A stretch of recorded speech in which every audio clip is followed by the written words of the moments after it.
Okay, here we go. Nice and quiet. Sound speeds, camera rolling. Holding for sound. Last looks. Calling for last looks. And set and action. I need to swap batteries. You know, making movies is hard. Making movies is hard. Welcome to Making Movies is Hard, the podcast about the struggle of being an independent filmmaker. I'm Ulrich Brissell. I'm the founding host of the podcast. I've been crewing up on sets for over 10 years. I've made dozens of films, shorts, and features as either a producer or director or, you know, an AD even sometimes. And I'm just finishing up my first feature as a writer-director called The Alternate. I'm Liz Manischel. I'm a writer, director, producer with 2 features under my belt on which I was a writer, director, producer.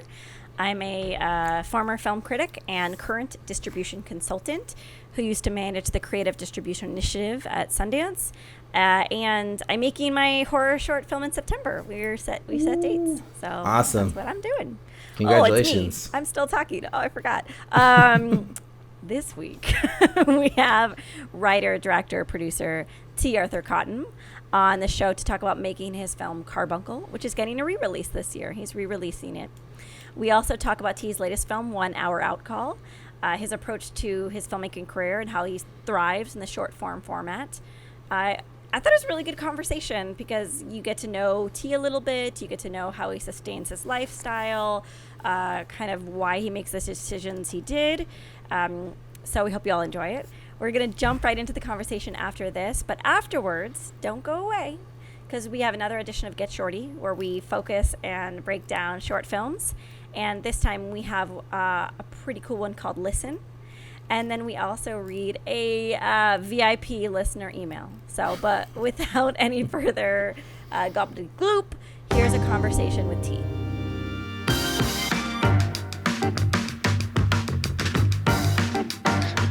Jumping in. So we're here to talk with T. Arthur Cottam about his life in film. T, so for your feature Carbuncle, could you give us the elevator pitch? So Carbuncle is essentially about a character who I play, who is directing a film about a woman with a developmental disability that gets taken advantage of in a mobile home park. And throughout the process of making this film, he makes a discovery about himself. How many days did you shoot the film? Ooh, I had a feeling this question was going to come up. It's a hard one to answer because it was sort of an unorthodox method of shooting.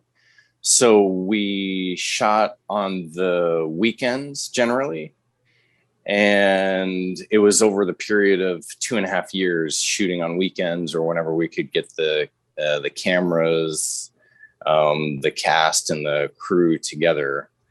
So shooting days, honestly, I'm not sure how many days there were, but it was shot over the period of about 2.5 years, which sounds like a lot of days, but yeah. Do you want to estimate? Like, could you like a rough estimate of if you converted to a normal traditional shooting schedule? If I were going to convert it into a normal shooting schedule, I would say You don't have to. my guess would be around 30. Oh, wow. My guess would be around 30. Well, we shot a lot of footage that didn't end up being in the movie as well. So, I mean, there was 150 hours total of footage. Wow. That we shot. Yeah. What was the rough budget? It was under $4,000 total. So it ended up being around $3,900 all said and done. And then how did you come up with the idea for the film? Again, it was kind of a unique process. I really didn't have an idea for the film when we started shooting. So a friend of mine who's actually in the film, we've known each other, Josh Ryan, he plays J-Dog in the film. He and I have been friends since high school, and I had been out of film school for a couple of years at that point, and I was writing a lot. And he said, you know how to make a film, and you know a lot of great actors, because I had been doing theater a lot at that point. And he said, why don't you just get some cameras and get some of our friends together and start shooting?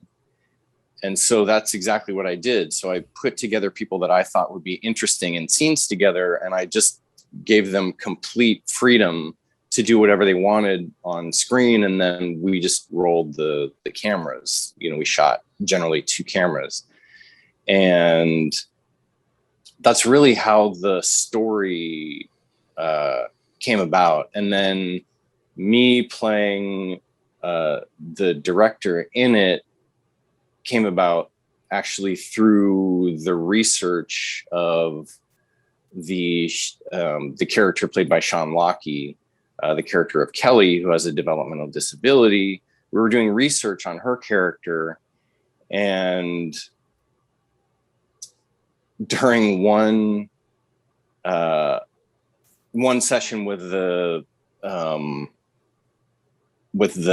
Regional Center, a woman said to a woman who's actually in the film, Maria Marquez, she has a developmental disability, and she did she helped us to do a lot of research. And she said, after a session with a group of people, she said, hey, did you notice that so-and-so eats everything that's in front of him? And I thought, well, yeah, I noticed that, and she said, well, he's, that's a sign of, his developmental disability. And I thought, well, I eat everything that's in front of me. And I don't, as far as I know, I don't have a developmental disability. So how is that a sign of a developmental disability? And so that just sort of got me thinking about, is it possible for me to have my own disability without being aware of it? And then I asked a friend of mine who's also in the film, Stacy Schwartz, who works with kids who have autism. I asked her if that was a possibility, or is there some sort of disorder that I could have without knowing it? And she said probably Asperger's syndrome, which is not doesn't officially exist anymore. They as far as the DSM-5 goes now, it's not listed in there anymore. But it is essentially a form of autism, a higher functioning form of autism. So that's a long story of how how the film came about. Well, you will kind of answer this already, but how long did you spend working on the film from this, your friend saying you should make a movie to its release? And then it sounds like right now you're in a re-release period. Yeah. So it was about 4.5 years from beginning to end making the film, from the time we started shooting until the time of its festival release. And it had premiered in 2006 at the Milan Film Festival. So it was about 4.5 years total. And yeah, we're re-releasing it now because there's so many, there's so many different ways to release a film now. There are so many ways to get it out there yourself. And it's a film that I'm really proud of. And I think it's one of my best films. But it's also not an easy film necessarily. And so I think, we had a hard time getting distribution for the film, and we self-distributed. We did a small theatrical run after the Milan Film Festival. And then beyond that, it was very difficult to get any kind of outside distribution. So now I'm essentially distributing it myself through Film Hub, and it got picked up on Amazon Prime and Plex, and it's going to be coming out on a couple of other platforms. It's also available on Vimeo. And then compared to all of the other projects you've made, how difficult was this one? I think the funny thing is, I don't think it was okay. The podcast is you making movies is hard, right? And and making movies is hard, and it took a long time. But I don't think that the process itself was particularly difficult. And I think it was just the approach that I took. So compared to other films that I did, I mean, it definitely took longer because it's a feature. It was difficult in that sense because I was doing the lion's share of the work. I mean, Jim Esham, who was my partner in making the movie, we split up the duties mostly 50-50, but then there was a certain point where it's like, there are only certain things that you can do yourself unless you're willing to pay the money to hire somebody to do it, which, I didn't have the means to do and I wasn't really willing to do at the time. So in that way, it's really difficult, but it's a different kind of difficult than, let's say, 1 Hour Out Call was, or any of my short films were. So I don't know that I fully answered the question. So if you have any follow-ups, please. Do you, Ulrich? I have a million questions. I mean, geez, my God. You jump in. Go jump in. So I guess I want to dig into what you just said a little bit. Like, was 1 Hour Out Call, was that a typical like 15, 20 day shooting day, 12-hour day type deal versus, doing this leisurely 2-year approach shooting on the weekends? Is that the difference or? Yes, it was a completely different process as far as shooting. And just so you know, I don't believe in 12-hour shooting days. So you don't believe in them, or you just don't like to do them? I don't think they're good for anybody, to be honest. I mean, I understand that that's kind of the typical shooting day, but our shooting days on 1 Hour Out Call, we did 8-hour days. And yes. Yeah. And we were really strict about that too. Because we thought that was, the most respectful thing for everybody involved. And so, you have more shooting days. So we had, I think it was 25 shooting days on 1 Hour Out Call. Yeah. But that was sort of the nature of the project too. So in essence, 1 Hour Out Call was basically like a 300-page script. Wow. I'll let you process that for a minute. Christ. Yes. I don't know that I pick easy projects, but why did you feel compelled to shoot a 300-page script? Well, we didn't shoot all 300 pages. So the way 1 Hour Out Call with Liz, I can see you having a mild anxiety attack over there. So essentially, because 1 Hour Out Call jumps back and forth in time, we couldn't shoot it like a traditional movie. In my mind, it just would have been too much starting and stopping. So we had two different versions of the script. We had the full length. We had it broken up into episodes. So there were 6 episodes. Each were an hour long. And that doesn't mean we shot, each 1 hour episode. But we had to have enough of it to keep a flow going for the actors. So initially, Bill Norrit, the writer, he had delivered to me this 300-page version. He said, it's going to be easier for me to write all the episodes in full than to try to chop it up. So he wrote all the episodes, which ended up being about 300 pages. And then he sort of chopped that up into a different version of the script, which he gave me. And I read that and I said, this is great, but we can't shoot it like this, because there were literally, it would be one line and then cutting to another line and, jumping back and forth in time between, sometimes in between lines, like cutting each other off. And I just didn't think that would make sense to shoot it that way. So he did what we called the heads tails version, where he would put a little bit of what was happening before that line and a little bit of what was happening after that line. So one line essentially would then become like a page of dialogue. is this making any sense? It Yeah. is actually. So that we could then in post-production put the pieces together. So the reason for the 25-day shoot is because one, we were shooting a lot of dialogue, and two, because of what I said before. What did I say before? Because of the swap of the timelines, because yeah, well, also because I was limiting us to 8-hour days. right, of course. Yeah. Mm-hmm. I feel like we need a little bit more context, because not for 1 hour alcohol, but just for you. And this may be like a personal thing, because to me, you are a man shrouded in mystery that I don't fully know.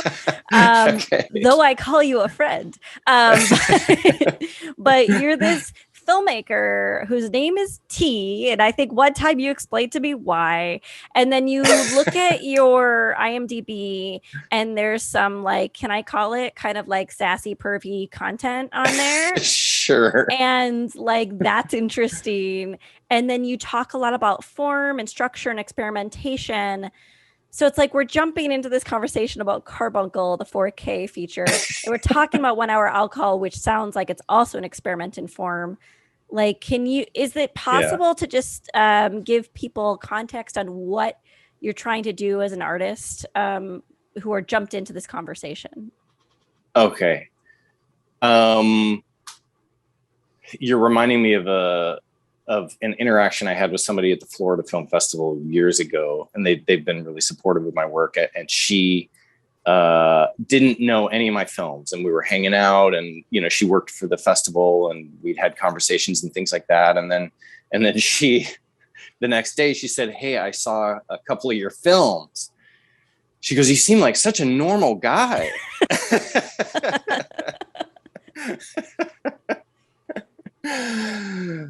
Which, I took to be kind of a compliment. So are you saying your films are expectations. not normal? Are your films? I would say that. Yeah, I would categorize them as not necessarily normal. Yeah. I'm trying to think of any normal film that I did.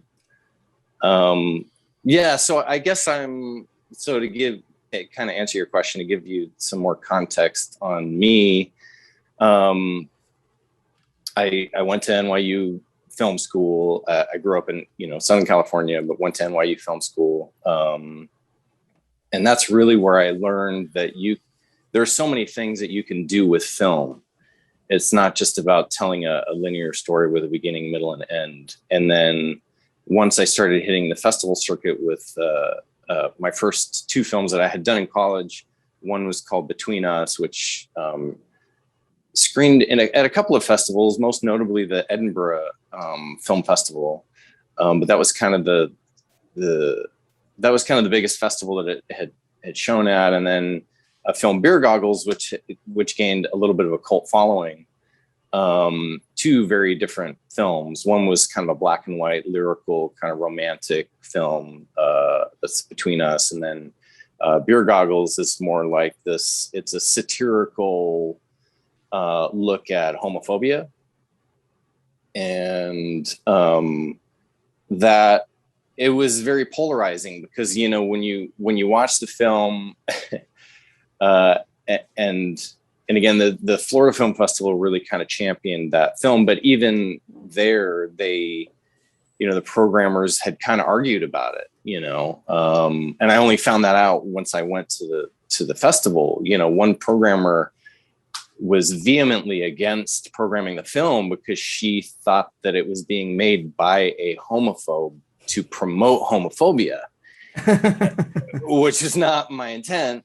And then the other programmer or programmers, I think there were two of them, they were kind of fighting for the film, said, no, you're not getting it. Like, this is, he's trying to point out in an extreme way how ridiculous homophobia is.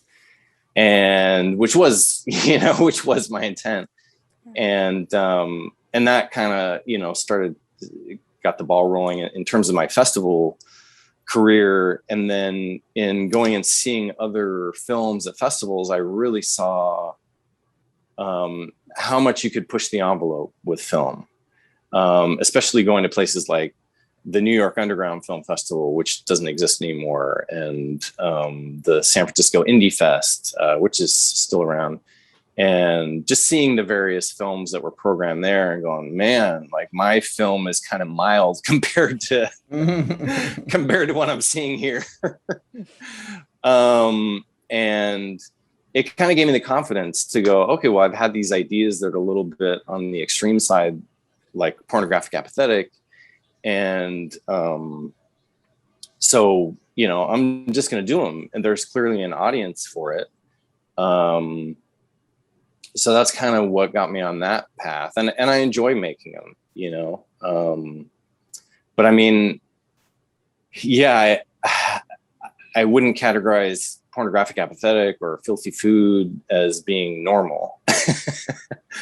For those that haven't seen it, I don't know if you guys have seen them, but for the people that haven't seen them, pornographic apathetic, essentially the elevator pitch, I guess, is that it's 4 people sitting around a table doing the dialogue from porn, but with no emotion, no expressions. So which is obviously an absurd concept, but people responded to it well, and it won several awards, and it screened on the festival circuit for 17 years straight, actually. Oh my God. Which it's got to be some kind of record. How do you do that? Just keep on submitting, or does it just keep on getting invited to festivals? Yeah, at a certain point, it takes on a life of its own, in the first year, the first 2 years, really, I was submitting to film festivals. And then once it started winning awards, I was like, well, maybe, I know it's going to sound silly, because it only sounds silly because it didn't happen. But I thought, well, maybe I should, submit it to Academy Award qualifying film festivals. And so I started doing that. And then which the Florida Film Festival is one of those festivals. So I continued to submit it. I would say longer than a filmmaker generally submits a film to festivals. So probably for about 2 years.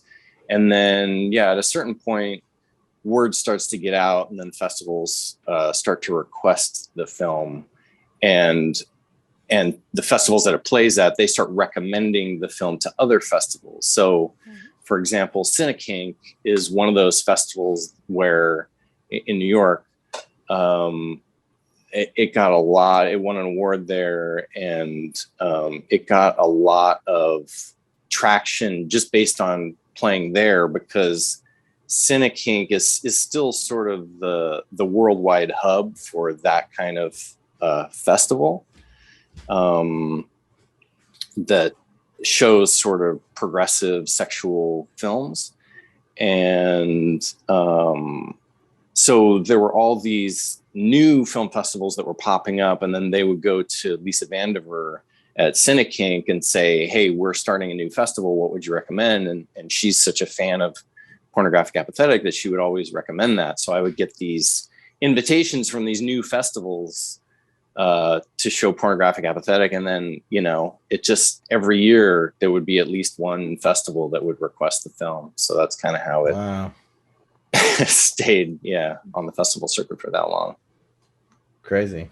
So I'm curious, like, where does the funding come for all these films? I mean, are the shorts just inexpensive enough that, they don't really have big budgets, like they're, a couple $100 or a couple $1,000 or something? And then for one hour out call, was that something that you had to raise money for, or was it similar? Like you just kind of scrapped together money and made it happen? Yeah. So 1 hour out call, Bill Norrit, he raised all the money for that. I told him up front when he asked me to be involved in the film, I said, I'm good with all the aspects of filmmaking except for raising the money. So, so if you want a budget to make this film, you're going to have to raise the money, which he did. Wow. And and he's my hero for that. He was very methodical about it. Wow. Yeah, so he was able to raise the money for that, and That was a bigger budget because everybody got paid, which again, to his credit, like he raised enough money we didn't get paid a lot, but everybody that worked on the film got paid. So, Wow. Yeah. That's so awesome. yeah, it was nice. Now, yeah, with the other projects. So for example, Pornographic Apathetic cost $100. Wow. Yeah. And it won, the prize money that we won was about 4,000 total. Oh, wow. So it is possible to make money on shorts, by the way. Wow. Holy cow. So is that how you funded Carbuncle? Was just with the money? Wow. Yes, that's exactly how we funded. Yeah. So that money went right into Carbuncle. Wow. Yeah. I'm trying to figure out like an objective. Like, so you have these provocative shorts and features that you're making, but is there a reason why you decide to make a short versus a feature other than whether you have the accessible money, and like what has done more for your career? It's funny. I watched your podcast with Tom I actually watched it last night, and I know that there's that was a little bit of a heated debate, right? For Ulrich. Wow. Yeah. For our show, it's the most heated it gets. Really. I like doing both. I would say I love doing shorts. I like doing features, but it's a grind. It's a lot of work, and it takes a long time. I mean, Liz, you know this. Ulrich, you're doing your first feature now, right? So, yeah, just wrapping it up. Yeah. Yeah. So you guys know, I mean, it's a grind. It takes a long time. And with the shorts, I just love doing them. They're a lot of fun. They're comedic. They're weird. I like doing weird stuff. And I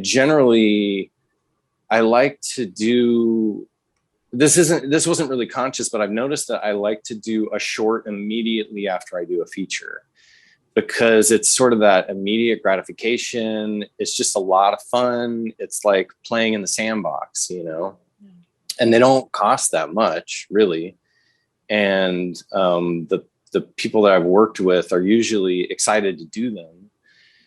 And yeah, they're just fun. I mean, they take a day to shoot generally. And so for me, and then they do, I've had, similar to what Tom was saying, I've had more success with the shorts than I have with the features. Now, 1 hour out call might be the exception. Excuse me, because I think at this point that's probably what I'm most known for. Prior to that, it was Pornographic Apathetic and Filthy Food. But I guess so. Part of the thing is, I don't know if anybody's talked about this, but part of it is really logistical. So you have a feature film, which is generally about an hour and a half. How many feature films get programmed at a film festival? It's a lot less than shorts that get programmed. So, my shorts are generally like 3 to 5 minutes. So it's a lot easier for a film festival to program a short film that's well done, that's only a few minutes long, in a program of other shorts. Like, to me, that I've never been a film festival programmer, but to me, that's kind of a no-brainer. It's like, well, we have a few more minutes. Like, well, let's put this weird this weird movie in there. Or what, I don't know what their perception. I'm speaking for them, and I don't know what the perception is, but yeah. So my counter to that is, like, there's so many more short films that get made every year than features. Like, there's thousands upon thousands of shorts that get submitted to film festivals. So you're competing against a lot more. I think what you're saying about 3 to 4 minutes is like a good edge, because there are a lot of shorts that are much longer than that, But that was my perception, was like, I've made 7 short films, and I've only had film festival success with one of them. The others like maybe get 5, 6 festivals. I had one that got linked to 25, and I was like, okay. Wow. And that was my first one. And I was like, oh, I'll do even better next time. And it's like, never had that success ever again. And so to me, like, going into my first feature, I'm like, well, I mean, there's just, not many features are being made as shorts. And, this might be, and Liz, you're going to know better than me, but my perception is that, you know, a good feature is harder to come by than a good short, you know, so that the chances are if you make a good enough feature, you have better odds of getting in than if you just make a good to decent short. Like your short has to be like epically good to like get programmed over these other like higher quality shorts because there's so many high quality shorts. But please debate. I want to know, am I wrong, people? Well, I'm curious to hear what Liz has to say. God.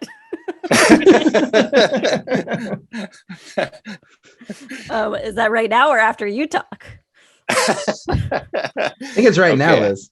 I have found better traction with my features than I have with my shorts, but I am a better feature filmmaker than I am a short filmmaker. So I think that comes into play. That doesn't mean I'm a good feature filmmaker. It just means I'm a bad short filmmaker. It's not me complimenting myself. And I find that there are a lot of film festivals, but not all of them are shorts focused.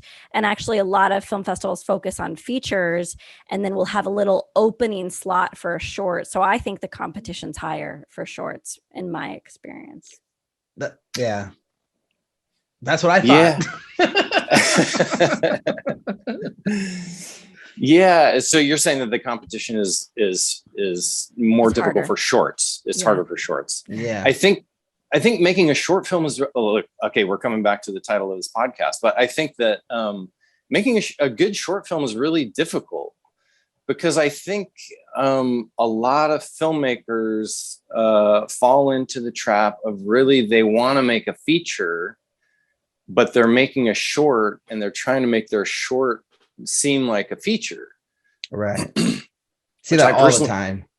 Yeah, I've seen that quite a bit, and it's like really a lot of times you've just made a long short that is usually not that good. I mean, I get, you know, I don't want to insult any. I don't want to insult no. I hear exactly what you mean, though. It's like, yeah, trying to jam like a feature concept into a short is like a terrible idea. But like taking a slice out of a feature and making it into a standalone short, I think that's like the kung fu, you know, short filmmaking. That's great, you know. See, to me, I think short filmmaking is an art in and of itself. Like I don't think I think the two, this is just my opinion, but I think the two really should be completely separate. Like I'm not going to make a feature version of Pornographic Apathetic or a feature that is that includes filthy food or something like that. You know, I just, to me, those are more ideas and feelings than they are feature length stories. So I think for me, the successful shorts that I've seen or that I liked a lot are really focused on being a short and not trying to be a feature. Right. Yeah. No, I totally agree. I can't get at this question in my mind, as it happens to me a lot. I think we didn't really answer Tom T. We didn't really answer the Tom debate, but we didn't answer T defining himself either, which is like you're doing these low budget features and you're doing these really interesting, provocative shorts. But what's your end game? Is it to subsist entirely in filmmaking, or why do you do this?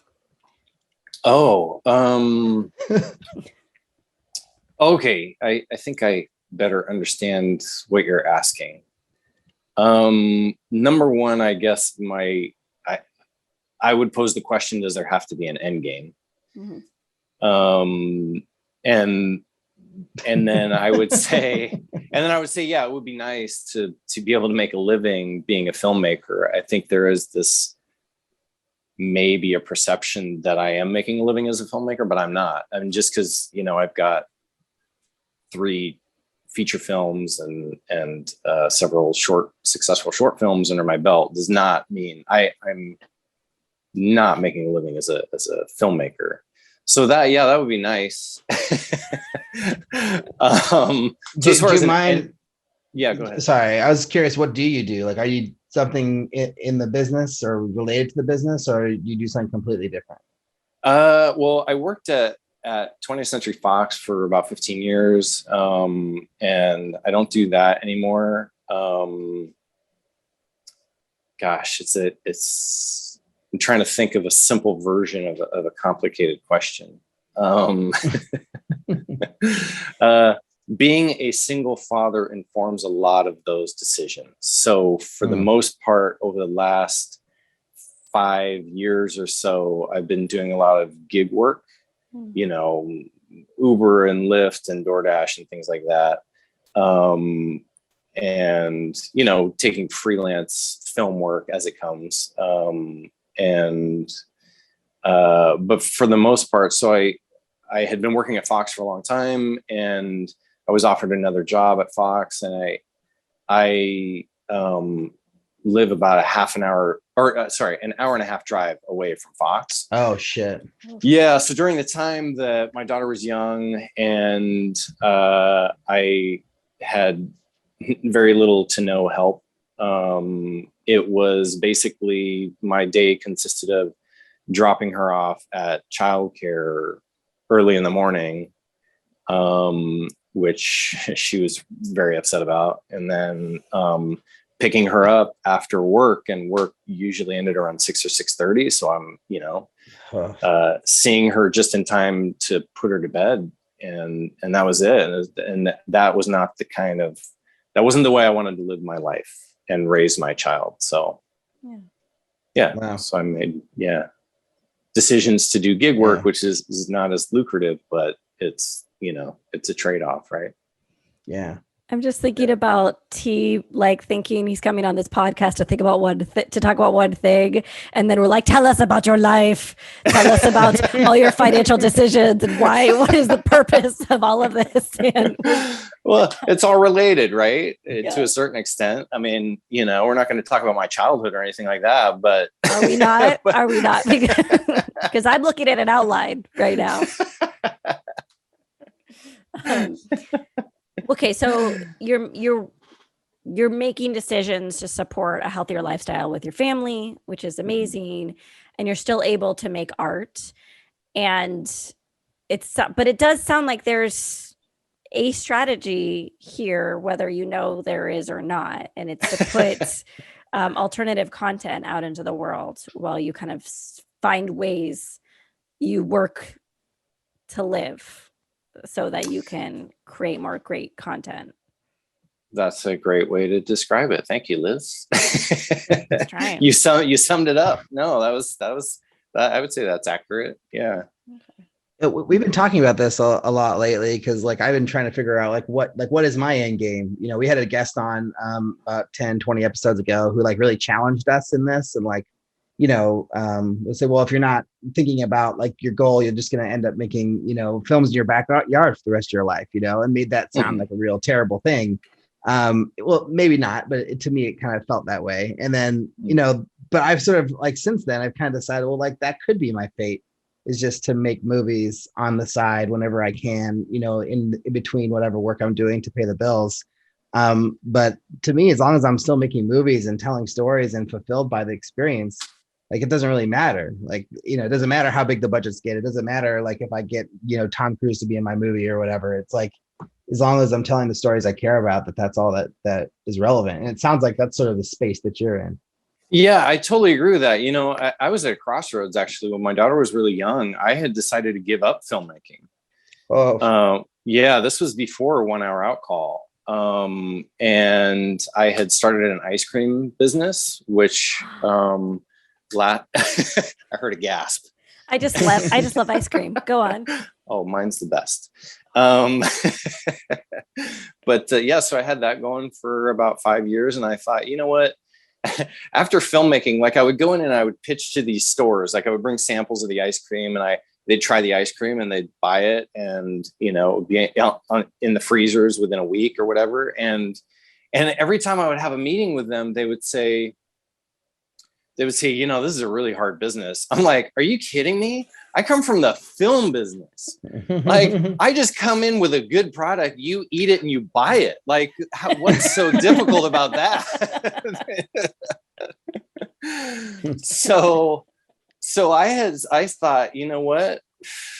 Forget the movie business. I'm gonna make ice cream, and that's just gonna be, my new business. And then shortly after I had made the decision to do that, I had a friend of mine who used to work at Fox, who I didn't know through Fox, ironically enough. But he was working at the digital division of Fox, and he said, "Hey, let's have lunch and catch up." And he said, "Well, what are you up to? What are you working on?" And I was basically like, I'm I'm kind of out, And he said, "Well, what would you want to be doing if you were making movies?" And I said, I'd like to get back into making comedies. And he said, "Well, why don't you come make a comedy with us?" And it didn't pan out, but at the same time, like, I don't know, probably within a week, Bill, the writer of 1 Hour Out Call, said, "Hey, I've got this project. Can you tell me what you think? And if you're interested, can you help me work on it?" And I'm like, man, as soon as I make a decision to stop making films, like that's when that's when I get invited to make all these films. You And thought I'm like, you were okay, out, but they pulled you. yeah, in. yeah, something like that. Yeah. So, I mean, it got me reflecting on,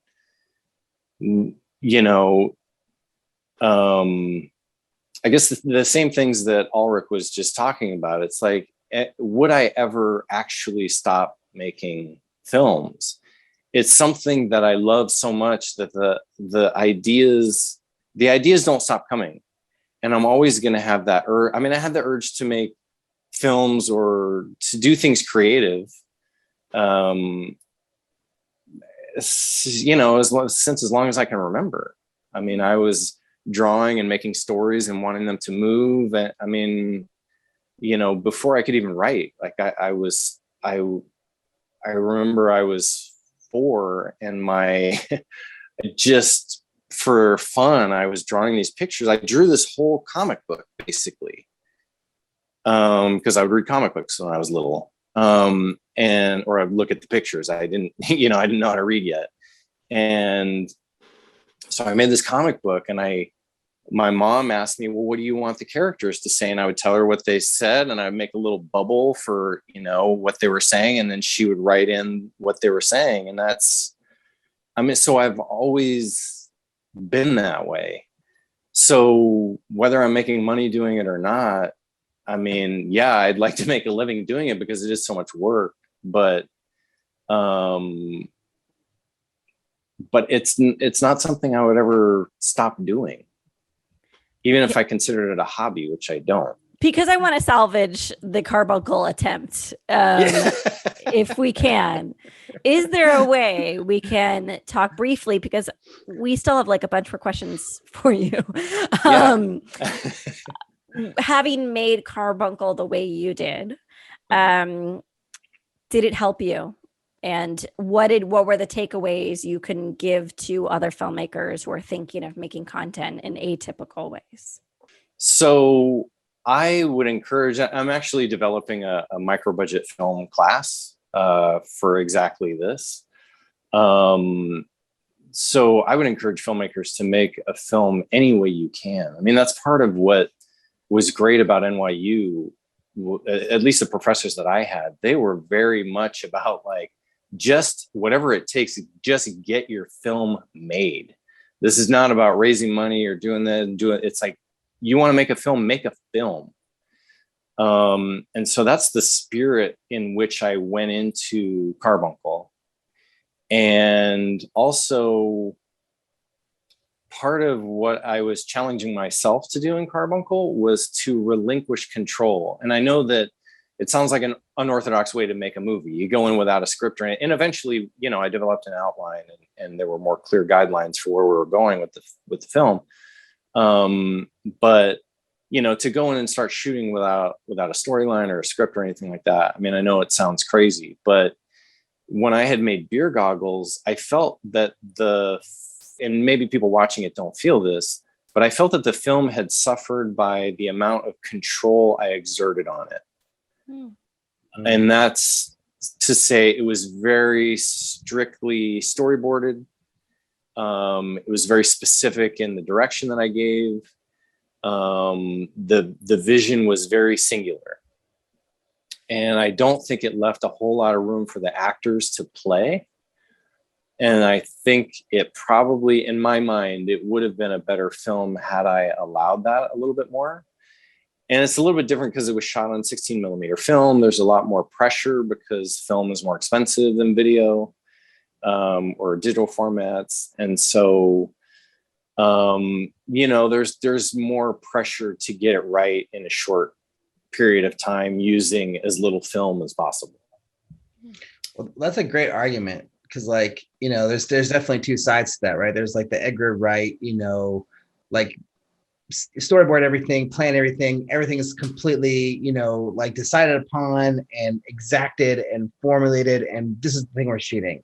And then there's the more oh yeah, let's come to set and we'll have a loose shot list, but let's be ready to change things, and actors can make up their own lines, and we don't really care if the script is different, as long as it's somewhat close, and I'm more in that way, and I've kind of felt oh shit, maybe I should be more in the the other camp of being laser focused, singular vision, whatever. But it's interesting to hear you say that you feel that's not as strong of a creative approach to you.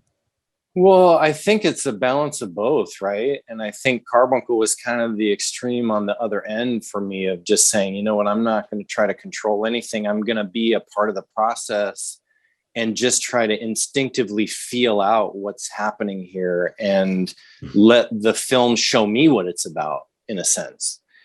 And then now, having said that, I do like stylized films. I like a stylized approach. My favorite film of all time is Manhunter, which is very stylized. I love Risky Business, which is very stylized. But again, that's a good example. You look at Risky Business, the performances are pretty genuine, most of them. And it was because he had that balance of he knew what he wanted to do. The director knew what he wanted to do stylistically, but then he left room for the actors to kind of play, and it makes it a better film. And so for me, it was almost the opposite approach with Carbuncle. It's well, let me give the actors all the leeway in the world and just essentially document what they're doing. And then once I get a clearer picture of where everything's going, I can guide it. And then I can add my own elements of stylistic, the stylistic elements, like the opening of the film is very stylized.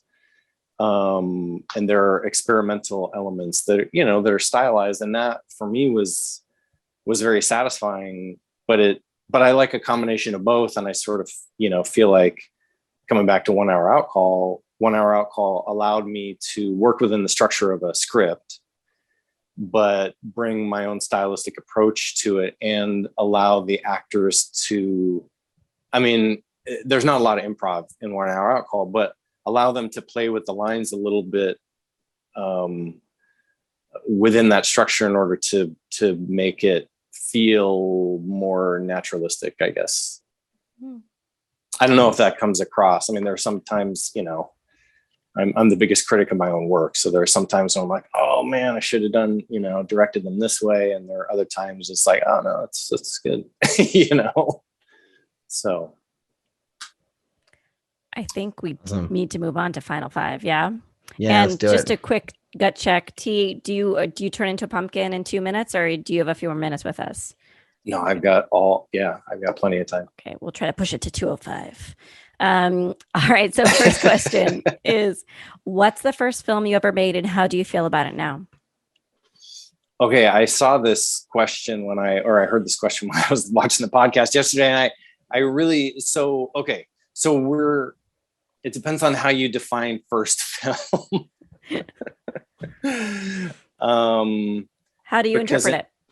Well, I made a couple of technically feature-length films in high school on a VHS camera, which were school projects. One of which I almost got expelled for, by the way. Oh, wow. Yeah. Whole different story for another podcast. But I ended up getting an A in the class, by the way, but almost got expelled for the video.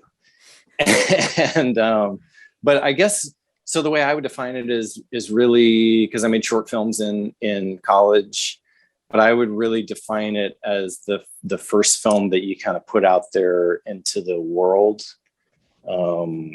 for festivals and for people to see. And so I would say that's probably Between Us would be that film that I made in college, which, by the way, short story behind that. I don't know the way they have it structured now, but at NYU, you take Sight and Sound Film, which you make a new short film every 2 weeks. So you're making 5 short films in one semester. And I had finished all 5 short films, and a lot of people were going away for Thanksgiving break, and I wasn't. And I was like, well, I might as well make a film, like what else am I going to do on my Thanksgiving break? So, and so I ended up making a 6th film, and people didn't know it. And I'm like editing this, and I had it done before people were done with their 5th film. And the people in the class were so pissed off at me. Like, here I'm struggling to get my last film of the semester done so that I can, get a good grade in this class. And this asshole has made a 6th film. And that was Between Us. That was the film. Wow. Funny. What's the best filmmaking advice you've ever received? Probably the best filmmaking advice I've ever received, which I have not taken, by the way. And I kind of regret not taking it, was one of my bosses at I don't want to name drop, but one of my bosses at 20th Century Fox, when I worked in animation there, he watched Beer Goggles and Between Us, which I had finished at the same time. He said, you have a rare talent of making something serious and something comedic. He said, that's very rare for a filmmaker to be able to do both successfully. He said, I'm going to tell you something you probably don't want to hear. And he was right. I didn't want to hear it. He said, my advice to you is to pick one genre, because you'll be more successful if you pick a lane and stay in that lane. And I asked him, well, which one would you suggest? And he said, comedy, because it's really hard to do comedy well, and you do it really well. And so my last 3 feature films and my latest feature film, I mean, I guess you can consider Carbuncle a comedy. A lot of people do. I don't necessarily, but so essentially all my features have been dramas, and all my shorts have been comedies, almost all of them. And I've had more success with with the comedic shorts. So he was right, but I didn't really take his advice. I've already pressed you on this question enough, so I'll ask it, but don't feel you recognize the redundancy. Do you have a goal as a filmmaker? I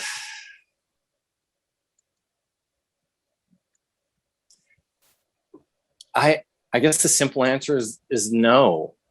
It just depends. It's just from project to project, I guess the goal is to enjoy the process of to continue enjoying the process of making films. Is that a goal? Yeah, I think it can be. If you could go back in time, what's one piece of advice you would give yourself? Stick to comedy.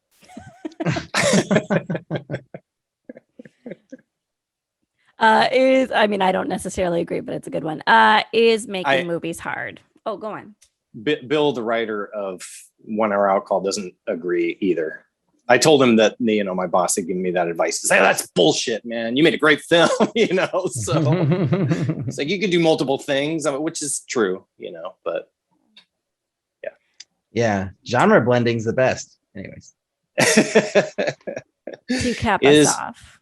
Is making movies hard? Yes, it is. By the way, I would like to say I love the title of this podcast specifically because years ago, I went to a screening of a movie that was shot on film. So, this was years ago. This was probably like 20 years ago. And I think I had just started making Carbuncle. And I looked at the press notes for this film. I think it was a press screening. And it was so pretentious. And the guy had like, his headshot was like palm fronds, like his face behind palm fronds. And the first thing it said was, in the press notes, was, making movies is hard. That's funny. Yeah. As he hides behind palm fronds. Yeah, right. And I was like, well, yeah, obviously filmmaking is hard. Like, otherwise everybody'd be doing it. Yeah, it's like the sky is blue. Right. So yes, making movies is hard. And then what would be the best way for people to support you and watch Carbuncle and watch your work? So I'm really bad at doing, having a consistent website, but misfitfilms.com is, right now there's only Carbuncle on there. But yeah, misfitfilms.com. I mean, I would say, okay, so Carbuncle you can see on Plex. And if you're an Amazon Prime member, you can watch it on Amazon. It's free on both platforms. 1 Hour Out Call is on multiple platforms. My short films, honestly, if you just look at my IMDb and Google any of those short films, you'll be able to find them and watch them. And that's probably the best way. Or shoot me an email, t@misfitfilms.com. Well done. Awesome. Yeah. Thanks so much, man. This is great. Yeah. Thank you. This was a lot of fun. Ulrich, what do you remember from yesterday when we talked to T? So I thought it was really interesting that he wanted to, talk about this release of his film Carbuncle, which he made in like 2006 or something. Yeah, I never really knew that was a thing that people did, that you could like make an independent film, release it independently, and then re-release it later, and then that's a thing. So I don't know. Have you ever heard of this before, Liz, or is this like the first for you? I have, but like anniversary re-releases, and I guess this would be the 15th anniversary.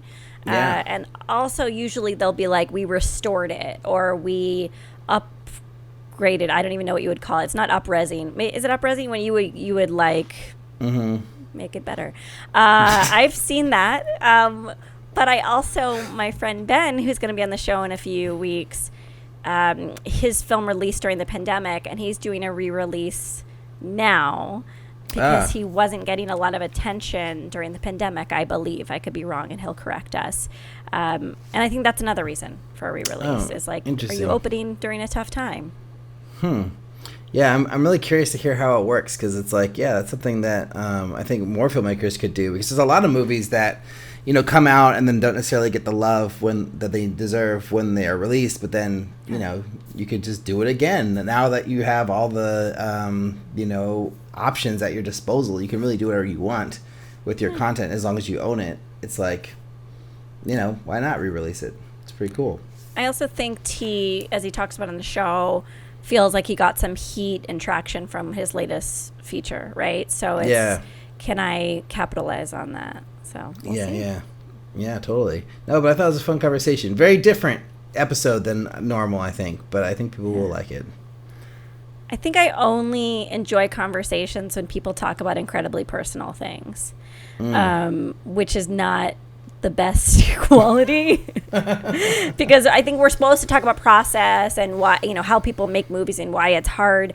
But like when T started talking about making ice cream, I was like, tell me more about this ice cream. Like, I just wanted to hear about like that transition in his life, not necessarily all about how you make a 4K feature.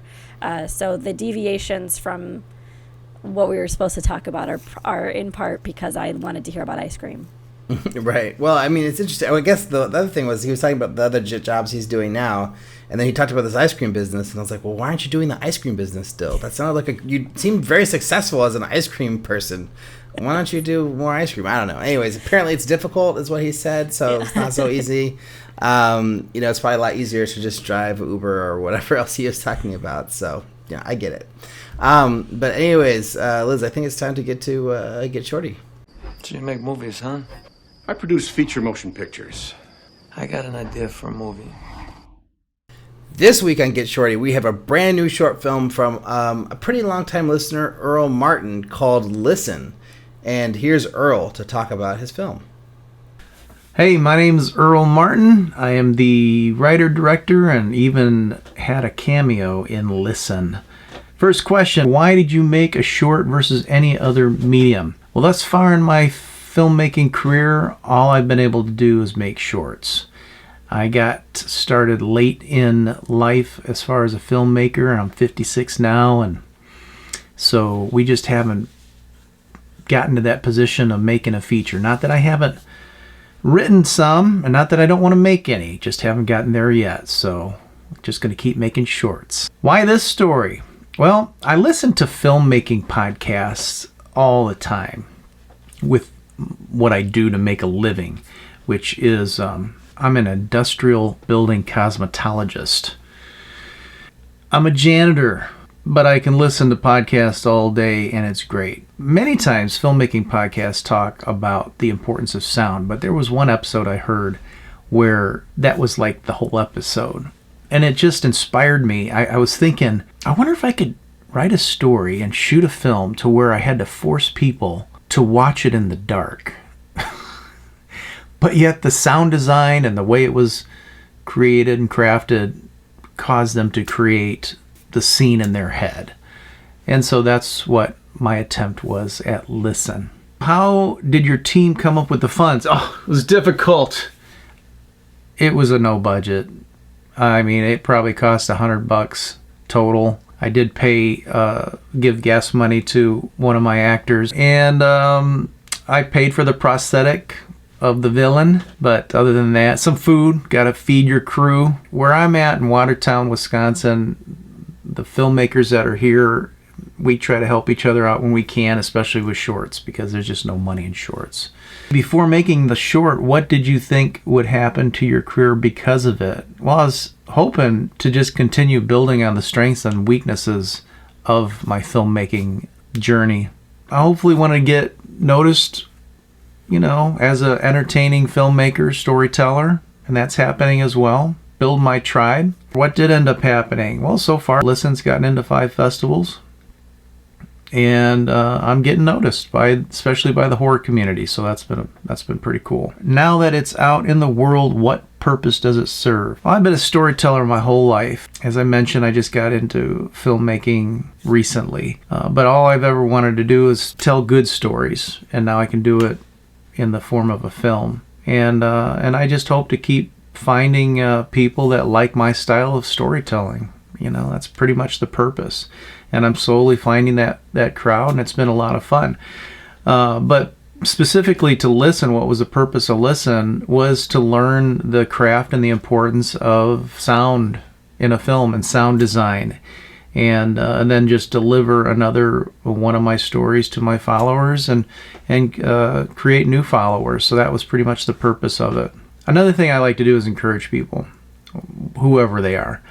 But when it comes to filmmakers, I like to encourage them to just, if you got an idea, just do it.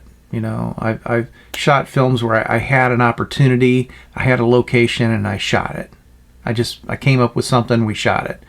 And, sometimes the stuff's good, sometimes it's not.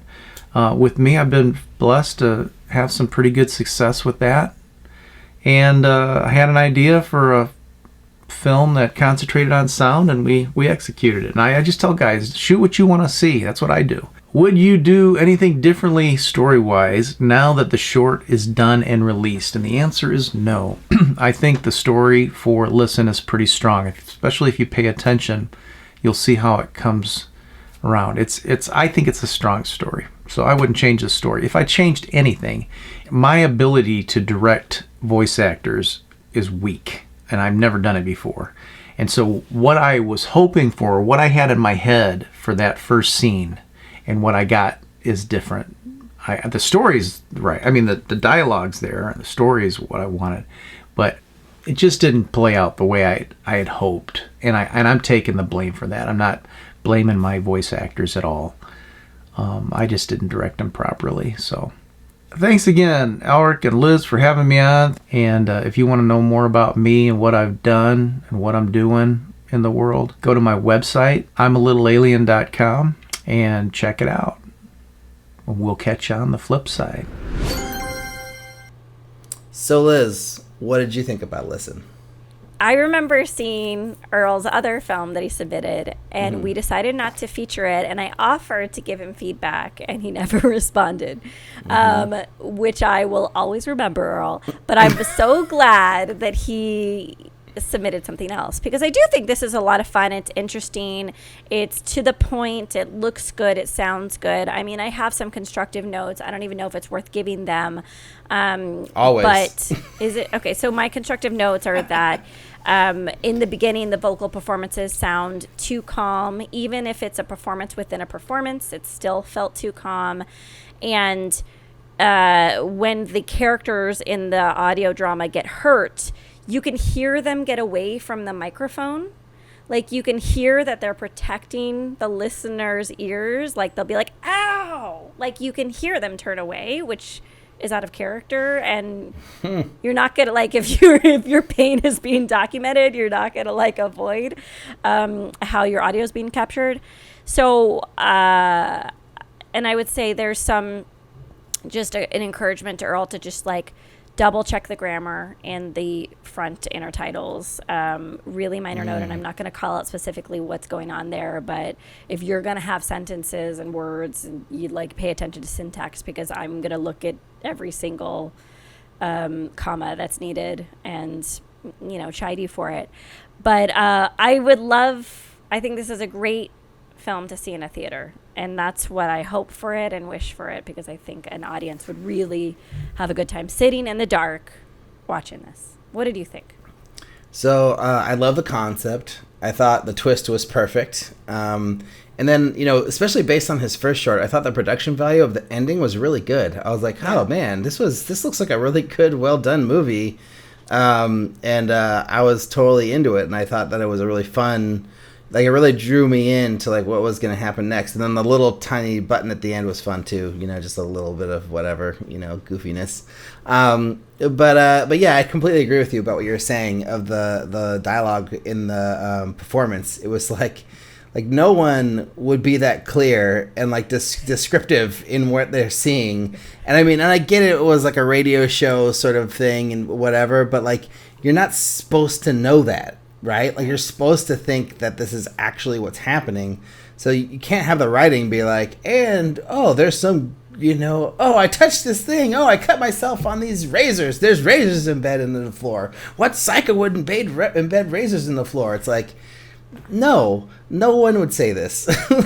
He would be like, oh my God, I got cut myself. Like, what the fuck's going on? Like, you'd be like screaming and yelling and freaking out, or, saying incoherent things. Like, I think the script was so coherent and clear, and the performances were so clear and concise, and it's like, in this kind of situation, it would not be this at all. It's something completely different, So I just feel like there was a really good opportunity to, like, really freak out your audience from, like, if you had, like, less lines and more sound design, and then more like random words that didn't really make sense. Of these people trying to figure out what's going on and not clearly understanding their environment so easily. Like, they clearly understood everything that was going on in a way that if you were actually in the dark, you would not understand any of this at all. So right. I don't know. That's my big critique, which is like the same thing that you said, basically. So, but other than that, I didn't catch the typos or anything in the beginning, but yeah, that stuff's really important. I'm like trying to make sure I don't have any of those kinds of errors in my movie. And I'm like a glass house. Like, I've listened back on this show, and my grammar is horrific. And if it were written down, no one would understand what I'm saying. I think people just get it from inflection. So this is not me saying I know grammar. It's that it was. That's just like a marker of someone who didn't take a second look at like their inner titles. That's all. Their their cards in the front of their film.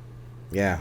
So. Well, but Earl, great job, man. Thank you for sharing, and thanks for keep on, like, it's cool that to see him like make a short and then make another short and just keep on making shorts. He also submits them to lots of film festivals. He has lots of laurels on his posters for both movies, so I feel like that's really good for him to like, really take the time to get the movie out there and like select the right festivals that would be into the movies that he's making, because there are definitely audiences for these kinds of movies, and you just got to find them. But like, yeah, they're definitely not at Sundance. So, good on you, Earl. I don't know if you submitted to Sundance, but, if you didn't, good on you for not doing that. Because, yeah, I made that mistake every film I make.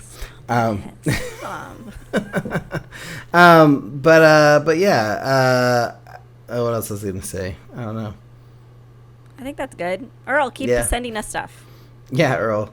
I also wanted to mention Earl gave me notes on the alternate like really early on. I can't remember. I think it was on the actual movie or the script. I can't remember. He gave me some notes at some point. He like asked to read the script. I think it was a script, and they were good notes. I really appreciate the time that he took to read it or watch it, which one he did. I can't remember. But thank you, Earl, and thank you for listening. But Liz, I think you've got mail, right? My breath catches in my chest until I hear 3 little words. You got mail. Yeah. We got mail. We got mail from friend of the show, VIP, hero of all, Oren Kaplan. And I'm going to say this because it's not bolted, so it's free range for me to talk about this. But a few weeks ago, was it last week, Ulrich? Yeah, it was the Tom Putnam episode, I think. Maybe I mentioned it a couple times. Set it up so people know. But yeah, so we were talking about, I was talking about this conversation I had with him about low budget features and how he was saying that like, oh yeah, like a $250,000 movie isn't worth your time or whatever. And then he texted me in response like this long thing, and I was like, wow, this is like really sets the record straight, and like it's a good lesson that I shouldn't speak out of context about things that people say. Like I should like if I'm going to say anything, it should be within the full context and actually make sense, and not just be like, this person said this and that's stupid or whatever I said. I can't remember. But Liz, here, take it away with the first half of Oren's response. Right. So Oren wrote, "Hey, just heard your Tom Putnam episode. Really, really good. I heard at the end you mentioned our conversation about shorts versus features and how I was kind of anti-sub 250K feature if it doesn't have a name or something that is really undeniably commercial. But the little bit of missing context is that speaking about it between us, we've already made our first features. Just to be clear, I wasn't saying you should never make a feature. I think the first one you can make for 50K or whatever. Making it is an amazing learning experience and something to overcome regardless of how successful it is. But after you've made your first low-budget feature, for me, there's no real point, career-wise, to keep making them unless they have a really clear pathway to leveling up after.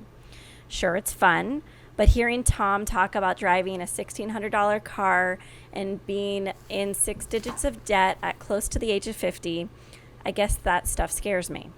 I want to send my kid to college and stuff. I want to spend time with my family, not at someone's grandma's house in Nantucket for 2 months.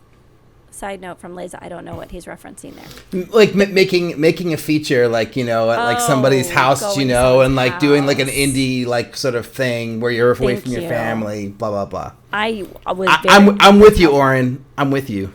I'm yet to be decided. All right, back to Oren's message. For a creative outlet, a proof of concept, a step to get something bigger, shorts seem more realistic to me. But for the first feature, I think it's worth doing regardless, which you and I have already done. All right, Ulrich, finish up finish up Oren's letter. So this is continued later in our conversation after I said, yeah, thanks for the whatever. Then he said, I guess the other piece of context in our conversation was me saying that I'm just not excited about indie features. I don't really seek them out. I'd much rather watch a great TV show or like the Oscar Cannes Sundance winners than a random indie drama with nobody I recognize that was made for $150K. So why would I make something I wouldn't really want to watch? There are exceptions, of course. But I guess I'm embracing the mantra of make what you love instead of make what you can afford. Both mindsets are valid. But even Whiplash and Sound of Metal and Minari and Promising Young Women and those other indie films are made for millions of dollars with movie stars and real indie studios behind them. So if you can make the Whiplash short and then attach J.K. Simmons and Jason Blum to produce, that's more of a dream of mine than just making the $200,000 films that nobody ever watches. Okay, I've said my piece, loving MMIH. So yeah, I don't know. I have lots to say about this. Well, I want you to say it because I haven't figured out a response.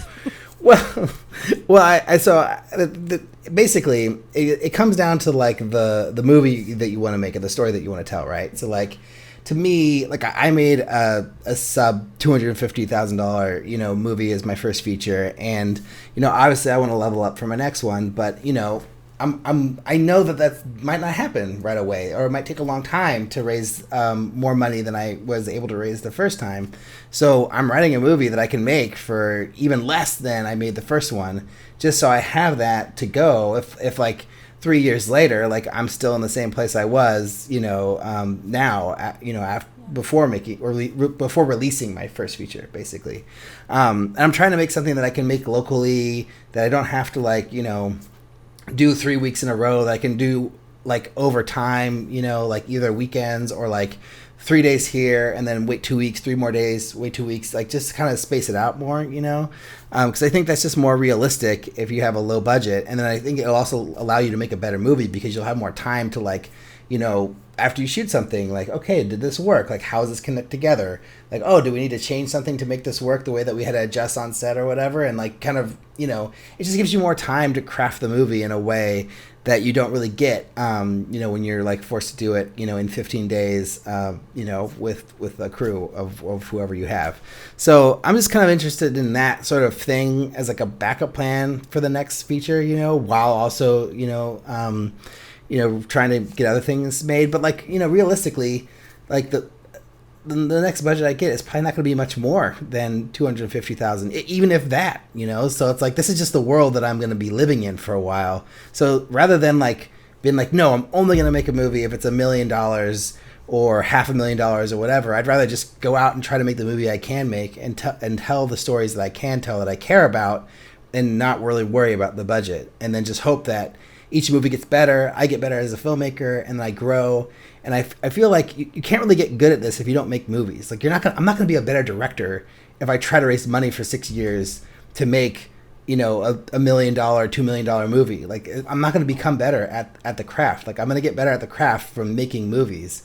And to me, it doesn't really matter what the budget is. And like, if their fate is that it just ends up on iTunes or Amazon Prime or wherever, and like only a few people see it, and they don't like get huge deals, and they just go into the ether of indie films, and like, maybe like we get like, whatever, a few fans from it, like that's fine, as long as, I can always raise money for the next one. The moment that like I'm making movies that are not successful enough where I can actually raise money for the next one, that'll be the problem, but I think, I don't know, like I just think that I guess I've just accepted this as the way it is, and I'm fine with it, and it excites me because I think it gives you a chance to get better at making movies and telling stories. And sure, I want to do the bigger projects, but I'm not gonna like put that up there as like the only thing that I can make next, because I think I could be waiting to make my next feature for 20 years maybe. Who knows? Yeah, I think Oren's point of view is valid, and what I have to say is not a reflection of his point of view. It's just like you. It's what is my goal, and I made my second feature on the heels of my first feature, and it still took, by the way, 5 years, soup to nuts, to make it, and it was on the heels of the first feature. because I wanted to have a kid, and I as you know, and I miscarried on set, and then we conceived another child, and that's my son. And I think it's a unique perspective very often for women where we know we're going to be absent. So I felt like I had to prove myself yet again as not a fluke, but to make something else, to say I am a filmmaker. I'm not just a first-time filmmaker. I'm 2 features under my belt. You can't deny me the fact that I can get these projects off the ground. That being said, I'm right now fundraising for bigger projects with bigger budgets, and there's no power, no control, every reason for someone to say no to me at every turn. And we talked about this a little bit it wasn't on the recording with T. And there's still something incredibly attractive about bootstrapping projects, because then you get to work on the project. I had a boss a few years ago who worked with Sean Baker, and Sean Baker either said this story or wrote it down, but it was this idea that Sean Baker had a filmmaker friend, Sean Baker of Tangerine, had a friend, and they both were about to make their first feature. And the other friend was like, I'm waiting for $1 million, and this film cannot be made for $1 million, and I'm waiting till I have the budget I need to make this story. 10 years later, Sean Baker's made like 5 features, and this person is still waiting for that $1 million. So while I do not deny that $1 million feature will be far more impactful for my career, I can't wait 10 years. I can't. It's just too hard for me to not make content during that time. So, and then I also just want to acknowledge Oren makes content for a living. So he gets that regularly, right? Right. He makes digital spots and commercials, and I don't know the intricacies of his career. It's very, very impressive. So he's networking. He's getting compensated as a director. He's being respected as a director on a regular basis. Whereas that's not my case. That's not my scenario. I have to manifest projects from the ground up. And if I had that kind of, I guess, quality of life, that if I went towards that, I think it might be a different scenario. And I might have a different perspective than I do right now. Yeah. I can't tell if we ever tread new territory or not when we talk about this, or if I don't we know. just repeat ourselves, That's what, I'm also thinking, like, this whole thing, like, we watch a lot of these, or I watch, and I know you do too, we both watch a lot of these Grindhouse movies, on Joe Bob's show. Yeah. And, like, a lot of the ones from, like, the 70s, 80s, or even 90s, like, they're these really low-budget movies that were made for, like, $1 million, or, like, even under $1 million back then, which, like, equates to what we're making movies for now in today's money, with the way that, filmmaking, the costs have changed and everything. So I just think about that. It's like, like, I can make street trash, like I can don't want to make street trash. Or something like that, like something that's like, like this weird genre crazy movie, or I don't know, like maybe Society was a little bit higher budget, but Love anyways, Society, yes. It's like those kinds of movies with like, It really is like what you can pull together out of with like a really great script, like really fun cast, and like some amazing effects. And then you don't need $1 million. Like you can do that for under $1 million if you have the right team and the right people. And sort of that's what I'm looking after, is like trying to make like a Reanimator type thing, like something that's crazy, out of control, that just like sparks with an audience and people love it. And then that could be the start of a career. And I don't think that movie needs to cost $1 million. Like you can make that, for like what we're talking about, 250,000 or less. Right. The comps he was saying are these career-defining movies that are dramas, that are at Academy caliber. I'm going towards horror. You just made sci-fi. I know you have interest in horror as well. The genre crowd is a little bit different. And I agree, like I'm doing this horror short in September, and there's so much passion in that community to just jump on board projects and support them. I already have like an EP, like I already have my whole crew. I just emailed someone, I was like, can we disembody a penis? They were like, yeah, let's do it. Like there was just like this enthusiasm for like zany thoughts. So let's go in the direction of the enthusiasm and the heat. What I'll say to Oren is that if you're talking about indie dramas, I 100,000% agree. Yeah. But if you're talking about a genre film, I think there's room to do something special, when you're talking about these lower budgets. But yeah, if you don't have movie stars and whatever, you're trying to make some indie drama, like feel good, whatever it is, like, I don't know, like, it's really stacked against you. Like, it's not impossible, but like, it's a lot harder than if you're trying to make something that like feeds off of a popular genre, horror, action even. If you could come up with a clever, like, awesome action film to make for like, under $500,000 or whatever, like, you'll do well. But action's hard to do on a low budget. I mean, horror is even kind of hard to do on a low budget, but not as hard as some of these other things. But anyways, and economics plays into it. I just want to say that, like, we're not encouraging you, if you cannot afford to take some time or take some energy and resources and make that content, to go into debt doing it, because filmmakers are not being paid living wages that can sustain the entirety of their careers from their work. It's just not happening unless you're doing those larger budget projects. So if it's a sustainability question, yes, you should wait until you can pay and be paid a living wage. But if you can afford to have a little bit of a hobby in these filmmaking, you may still strike it rich. I'm not saying, Ulrich, that a horror film's not going to make you money, but do not rely on the film giving you a return when you decide to make it. No. I mean, I think you have to realize that, like, the filmmaking business is very risky, and like even the big budget movies sometimes don't make money. So like, if you're going in there with no cast, no name, no experience, no anything, yeah, I mean, trying to get a recoupment on your budget. Of course, everyone should be trying to get to that, but don't necessarily expect it, because it's tough out there. Well, if you want to be like, there's a lot of me talking, by the way. I think you should do this closer, unless you want to just keep talking. Fine, I'll do it. So if you want to be like Oren Kaplan, you can send us a question, comment, or suggestion to podcast@makingmoviesishard.com. Or if you like the show, you can leave us a review on iTunes or any of the other places you can leave reviews for podcasts, which I don't know if there are any other places. You can also go to our YouTube page, now at 240 subscribers. When I came back from my break, I was like, oh my God, we're so close to 250. Holy shit. And you can leave a comment or a suggestion or question or whatever on YouTube. And lastly, you can support the show on Patreon if you'd like. www.patreon.com/MMIH podcast, and give what you can. Thanks to all you wonderful people who do that. And then finally, you can check us out on Facebook, Instagram, Twitter at MMIH Podcast.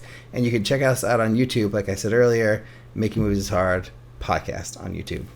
Thanks for listening, and thanks to T. Arthur Cottam for coming on the show. You can check out our website, also at makingmoviesishard.com, where you can find links to the things on previous episodes, not any of the modern ones. I've let it die. I'm going to get back to it one day, maybe.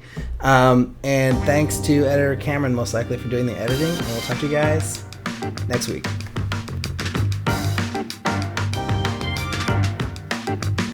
Yeah, we just do what we care about, what we want. Yeah. Don't try to chase it, Yeah, making everyone happy, because you're never gonna make everybody happy, right? Yeah.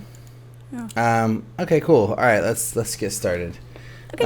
You could tell I didn't sleep very much last night. You seem a little low energy. Yeah. I noticed that. Yeah. Yeah, we were like, oh yeah, she's gonna go to bed at 9:30, and it's like 1:30 a.m. Yeah. She's still feeding. Holy shit! How did this happen? What's going on? But as long as you're getting at least 4 hours, like for me, that was the first landmark. As long as you're getting 4 hours a night, like. Oh yeah, she does that. That's good. She'll do 4. Well, I'm just saying, like you, as long as you're getting at least 4. Okay. Yeah, no, because every time when she goes to bed for her 4-hour chunk, whenever that happens, we both take it, and then. Good. Yeah, I think I got like 6 today, but it was just. That's I don't know. It was just we wanted to go to bed so bad at 10. We were like, oh my God. Bed right now sounds so great, and then it was just like, you know how it goes. You're gonna but it will get easier. I promise. I know exactly what you're going through. Yeah. That's all. Yeah.